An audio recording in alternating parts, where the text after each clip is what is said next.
ಗರುಡ ನ್ಯೂಸ್ಗೆ ಸ್ವಾಗತ. ನಾನು ನಿಮ್ಮ ರೂಪ.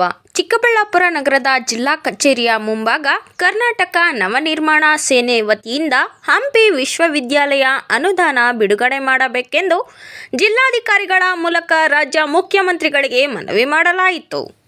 ಇನ್ನು ಈ ಸಂದರ್ಭದಲ್ಲಿ ರಾಜ್ಯಾಧ್ಯಕ್ಷರು ಭೀಮಾಶಂಕರ ಪಾಟೀಲ್ ಮತ್ತು ಮಹಿಳಾ ರಾಜ್ಯಾಧ್ಯಕ್ಷರು ಲಕ್ಷ್ಮೀರವರು ಹಾಗೂ ಬೆಂಗಳೂರು ನಗರ ಯುವ ಘಟಕ ಅಧ್ಯಕ್ಷರು ಹರ್ಷ, ಚಿಕ್ಕಬಳ್ಳಾಪುರ ತಾಲೂಕು ಯುವ ಘಟಕ ಅಧ್ಯಕ್ಷರಾದ ಧನುಷ್ ಜಿಎನ್ ಹಾಗೂ ಯುವ ಘಟಕ ಪದಾಧಿಕಾರಿಗಳಾದ Nitin N, Venkatesh DL, Varun M, Nagesh GN, Santosh R, Pramod G, Anand GS, Nitin JM, Karthik, Lakshmikant, Kiran BM, Vinay RB, Vinod, Ranjith GC ಇನ್ನು ಅನೇಕ ಕಾರ್ಯಕರ್ತರು ಭಾಗಿಯಾಗಿದ್ದರು.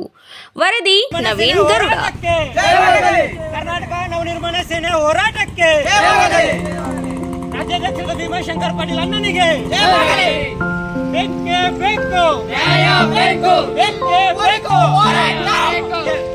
ಎಲ್ಲಿವರೆಗೂ ಹೋರಾಟ, ಎಲ್ಲವರೆಗೂ ಹೋರಾಟ, ಬೇಕೇ ಬೇಕು, ಬೇಕು, ಬೇಕೇ ಬೇಕು, ಬೇಕೇ ಬೇಕು, ಬೇಕು. ಹಂಪಿ ವಿಶ್ವವಿದ್ಯಾಲಯ ಅನುದಾನ ಬಿಡುಗಡೆ ಮಾಡಿದರೆ ಇಲ್ಲದಿದ್ದರೆ, ಹಂಪಿ ವಿಶ್ವವಿದ್ಯಾಲಯಕ್ಕೆ ಅನುದಾನ ಮಾಡಿದರೆ ಇಲ್ಲದಿದ್ದರೆ ಅಯ್ಯಯ್ಯೋ, ಅಯ್ಯಯ್ಯೋ.